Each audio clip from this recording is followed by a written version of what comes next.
بسم اللہ الرحمن الرحیم۔ السلام علیکم۔ بنی اسرائیل کا مختصراً تعارف۔ حضرت ابراہیم خلیل اللہ کا اصل وطن بابل کا علاقہ تھا، جہاں نمرود بادشاہ تھا۔ وہاں بت پرست رہتے تھے۔ حضرت ابراہیم کے والد بھی بت پرست تھے۔ آپ نے ان لوگوں کو حق کی تبلیغ کی اور توحید کی دعوت دی۔ اس سلسلہ میں بہت ساری تکلیفیں اٹھائیں۔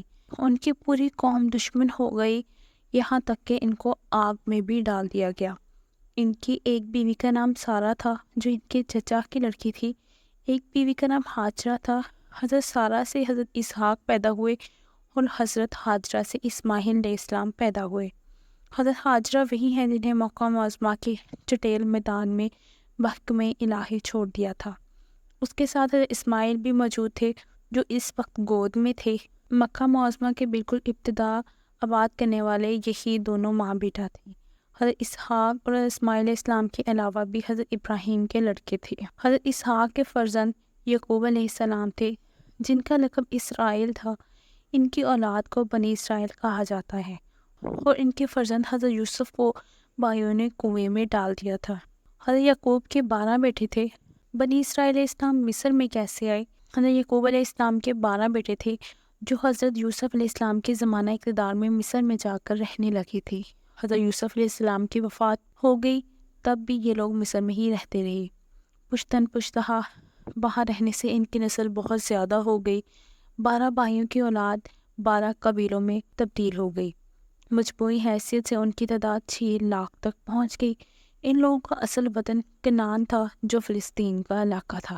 حضرت ابراہیم علیہ السلام اپنا اصلی وطن بابل چھوڑ کر ہجرت فرما کر اس علاقہ میں آباد ہو گئے تھے۔ حضرت اسماعیل کی اولاد مکہ معظمہ میں آباد رہی اور بڑھتی رہی۔ حضرت اسحاق کی نسل اولاً کنعان میں پھر مصر میں آباد ہو گئی، جو حضرت یعقوب کی اولاد پر مشتمل تھی۔ جب حضرت یوسف کی وفات ہو گئی تو ان لوگوں کو اقتدار میں کچھ بھی حصہ نہ رکھا۔ چونکہ یہ لوگ مصر کے اصل باشندے نہیں تھے، اجنبی قوم کے افراد تھے، اس لیے مصری قوم قبط کے افراد ان لوگوں سے بڑی بڑی بگاریں لیتے تھے۔ ان کو بری طرح غلام بنا رکھا تھا، حد یہ کہ ان کے لڑکوں کو ذبح کر دیتے تھے، اور یہ ان کے سامنے عاجز محض تھے، ان کے سامنے کچھ نہیں کر سکتے تھے۔ غلامی کی ایسی بدترین مثال دنیا کی تاریخ میں کبھی نہیں ملتی۔ اللہ جل شانہ نے بنی اسرائیل میں سے حضرت موسیٰ علیہ السلام کو پیدا فرمایا، جنہوں نے اس زمانہ کے ظالم اور جابر ترین بادشاہ فرعون کو اللہ تعالیٰ پر ایمان لانے اور اللہ تعالیٰ کا دین قبول کرنے کی دعوت دی۔ حضرت موسیٰ علیہ السلام نے ان سے یہ بھی کہا کہ بنی اسرائیل کو ہمارے ساتھ بھیج دیں۔ نہ اس نے دعوت حق کو قبول کیا اور نہ بنی اسرائیل کو ان کے ساتھ بھیجنے پر راضی ہوا، اور اس نے اعلان کر دیا کہ میں تمہارا سب سے زیادہ بلند معبود ہوں۔ بالآخر حضرت موسیٰ نے اللہ کے حکم سے راتوں رات مصر سے نکل کھڑے ہوئے، سمندر تک پہنچ گئے۔ جب صبح ہو کر ان کے نکلنے کا فرعون کو علم ہوا تو وہ اپنے لشکر لے کر ان کے پیچھے لگا اور سمندر پر پہنچ گیا۔ حضرت موسیٰ نے اپنے عصا مبارک سمندر پر مارے، جس سے سمندر پھٹ گیا اور اس میں راستے بن گئے۔ بنی اسرائیل کے قبیلے ان راستوں سے پار ہو گئے۔ ان کو دیکھ کر فرعون نے بھی اپنے لشکروں کو سمندر میں ڈال دیا۔ جب فرعون اور اس کا لشکر بیچ سمندر میں آ گئے تو اللہ جل شانہ نے سمندر کو ملا دیا۔ فرعون کا لشکر تو ڈوب گیا۔ حضرت موسیٰ اپنی قوم بنی اسرائیل کو لے کر سمندر پار ہو گئے۔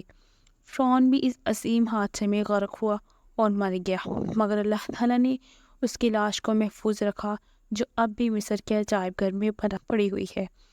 عبرت کے لیے اس کی لاش کو محفوظ فرمایا تاکہ لوگ خدائی کے جھوٹے دعوے دار کا انجام دیکھ لیں۔ بنی اسرائیل فرعون سے نجات پا کر سمندر پار ہوئے تو اس وقت ان کی تعداد 6 لاکھ کے لگ بھگ تھی۔ یہ تعداد بچوں، عورتوں کے علاوہ تھی، اور یہ بھی لکھا ہے کہ مصر میں ان لوگوں کے رہنے کی مدت 426 سال شمسی تھی۔ بنی اسرائیل سمندر پار تو ہو گئے، لیکن اب سوال یہ تھا کہ کہاں جا کر بسیں۔ اپنے ہی علاقے میں جانا تھا، اور وہ علاقہ بہت دور بھی نہیں تھا۔ آخر وہیں سے ان کے باپ دادا مصر میں آئے تھے۔ چند دنوں میں اونٹوں پر پورا سفر طے کیا، لیکن یہ چلے تو ان کو اپنے وطن پہنچنے میں 40 سال لگ گئے۔ حضرت موسیٰ کو ستاتے رہے، میدان طیہ میں 40 سال سرگردہ پھرتے رہے۔ صبح کو جہاں سے چلتے شام کو وہیں پہنچ جاتے۔ حضرت موسیٰ علیہ السلام کو توریت شریف ملی، وہ طور پہاڑ پر توریت شریف لینے گئے تو پیچھے ان لوگوں نے بچھڑے کی پرستش کر لی۔ حضرت موسیٰ سے کہا، ہم تو تمہاری بات جب مانیں گے جب ہم اللہ کو آمنے سامنے دیکھ لیں گے۔ ان کی غذا کے لیے اللہ تعالیٰ کی طرف سے من اور سلوہ ملتا تھا۔ موسیٰ علیہ السلام سے کہنے لگے ہم ایک کھانے پر صبر نہیں کر سکتے، ہم کو سبزی، پیاز، کھیرا وغیرہ چاہیے۔ تو جو تورات شریف لے کر موسیٰ علیہ السلام تشریف لائے تو انہوں نے ماننے سے انکار کر دیا، لہٰذا پہاڑ طور اکھڑا اور ان پر صاحبان کی طرح کھڑا کر دیا گیا۔ یہ واقعہ اسی میدان میں پیش آیا جس میں 40 سال حیران اور سرگردہ رہے۔ حضرت موسیٰ علیہ السلام کی وفات وہی ہوئی۔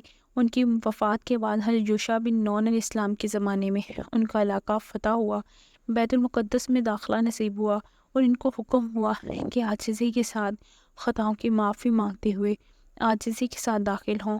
انہوں نے اس کی خلاف ورزی کی۔ بنی اسرائیل کو یہودی بھی کہا جاتا ہے۔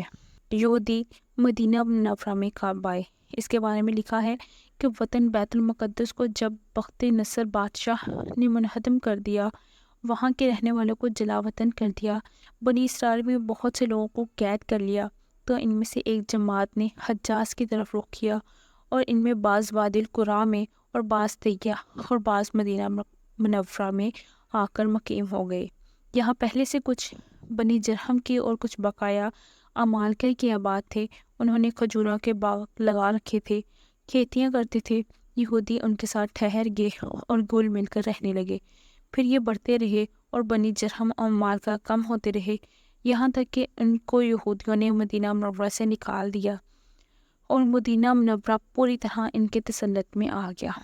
ان کی عمارتیں اور کھیتیاں سب انہی کی ہو گئیں ایک مدت تک، جس کا علم اللہ ہی کو ہے۔ اسی حال میں یہ لوگ مدینہ منورہ میں مقیم رہے۔ بعض مورخین نے یہ بھی لکھا ہے کہ یہودی علماء تورات شریف میں رسول اللہ صلی اللہ علیہ وسلم کی صفات پڑھتے تھے۔ ان میں یہ بھی تھا کہ آپ کی ہجرت ایک ایسے شہر کی طرف ہوگی جس میں کھجوریں ہوں گی اور وہ 2 پتھریلی زمینوں کے درمیان ہوگا، لہٰذا وہ شام سے آئے اور اس صفت کے شہر کی تلاش میں نکلے تاکہ اسی شہر میں جا کر رہیں اور مبعوث ہونے والے نبی پر ایمان لائے اور ان کا اتباع کرے۔ جب مدینہ منورہ آئے، وہاں کھجوریں دیکھی تو وہ سمجھ گئے کہ یہی وہ شہر ہے جس کی تلاش میں ہم نکلے ہیں، اور پھر وہیں رہنے لگے۔ مدینہ منورہ کی آبادی بہت پرانی آبادی ہے۔ اس کا پرانا نام یثرب ہے۔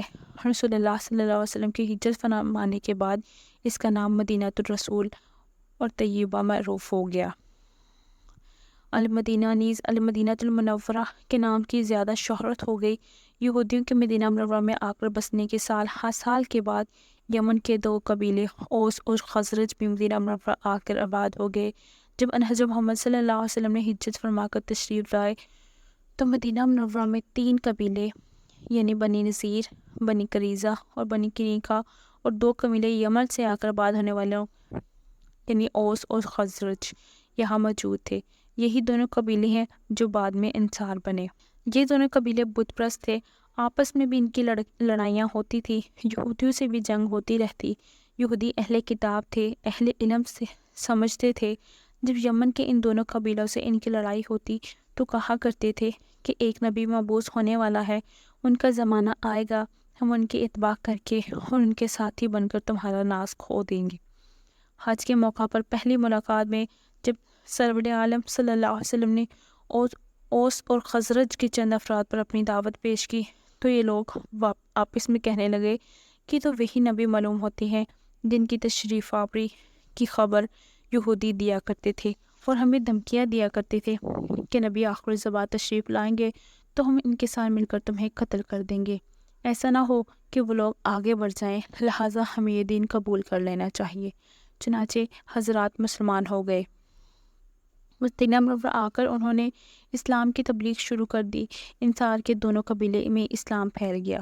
پھر دونوں قبیلوں کے 12 نمائندوں نے اگلے سال موسم میں حج سرور کونین سے ملاقات کی اور آپ سے بیعت کی، عرض کیا کہ آپ مدینہ منورہ تشریف لے آئیں۔ چنانچہ آپ حضرت بکر صدیق کے ساتھ ہجرت فرما کر مدینہ منورہ تشریف لے آئے۔ آپ کی آمد سے پہلے بہت صحابہ ہجرت کر چکے تھے۔ سرور عالم جب مدینہ تشریف لائے تو یہودی یہ جاننے کے باوجود کہ آپ نبی ہیں، جو نبی آخر الزمان کے بارے میں انہیں معلوم تھا، منکر ہو گئے۔ آپ کا نبی رسول ماننے اور اسلام قبول کرنے سے انکار کر دیا۔ ان کو اوس اور خزرج کے لوگوں نے توجہ دلائی اور کہا کہ اللہ سے ڈرو اور اسلام قبول کرو۔ تم ہی تو کہا کرتے تھے کہ ایک نبی آئیں گے، ہم ان کے ساتھ مل کر تم سے جنگ کریں گے، تم ان کی صفات بیان کرتے تھے، اب کیوں منکر ہو گے؟ لیکن ان لوگوں نے ایک نہ سنی۔ یہودیوں نے اسلام قبول نہیں کیا اور طرح طرح کی باتیں بناتے رہے اور کٹ جہتی پر اتر آئے، حسد اور دشمنی پر کمر باندھ لی، اسلام اور داعی اسلام کی مخالفت میں بڑھ چڑھ کے حصہ لیتے رہے اور عہد توڑتے رہے۔ آج تک ان کے سارے قبیلے اور خاندانوں کا یہی حال ہے۔ بنی اسرائیل کی اولاد، اس سے یہودی مراد ہے۔ اسرائیل حضرت یعقوب کا لقب ہے جو عبرانی زبان کا لفظ ہے۔ اسرائیل کے معنی اللہ کا برگزیدہ بندہ۔ حضرت یعقوب کے 12 بیٹے جن کی اولاد 12 قبیلوں پر منقسم ہے، اور بنی اسرائیل کا خطاب ان سب کو شامل ہے۔ بنی اسرائیل مدینہ منورہ میں اور خیبر میں اور شام میں اور ان کے مختلف علاقوں میں آباد تھے۔ سیدنا حضرت محمد صلی اللہ علیہ وسلم عربی تھے۔ آپ کی بعثت تو سارے ہی انسانوں کے لیے ہے، لیکن آپ کے اولین مخاطبین مکہ معظمہ کے رہنے والے تھے۔ وہاں سے ہجرت فرمائی تو مدینہ منورہ میں اوس و خزرج اور یہودیوں کے تینوں قبیلے سامنے تھے۔ اوس اور خزرج تو مسلمان ہو گئے، لیکن یہودیوں میں سے چند افراد نے اسلام قبول کیا۔ قرآن مجید میں اللہ تعالیٰ نے یہودیوں کو خصوصی خطاب میں فرمایا کہ ان کو اپنی انعامات اور احسانات یاد دلائے ہیں۔ اے بنی اسرائیل، میری ان نعمتوں کو یاد کرو جو میں نے تم کو دی، میرا عہد پورا کرو، میں بھی تمہارا عہد پورا کروں گا، اور مجھ سے ڈرو۔ اللہ تعالیٰ کی نعمتیں بنی اسرائیل پر جو کچھ تھی اور وہ ان کو جانتے تھے، انہیں اپنی تاریخ کا پتہ تھا۔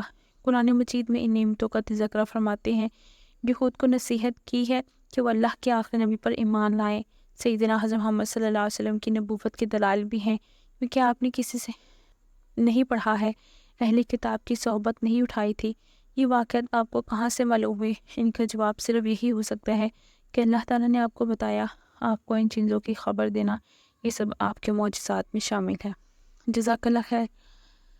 اگر آپ کو میری ویڈیو اچھی لگی ہو تو اس کو لائک کیجیے گا، میرے چینل کو سبسکرائب کیجیے گا۔ دیجیے اجازت، ملتے ہیں اگلی ویڈیو میں، تب تک کے لیے اللہ نگہبان۔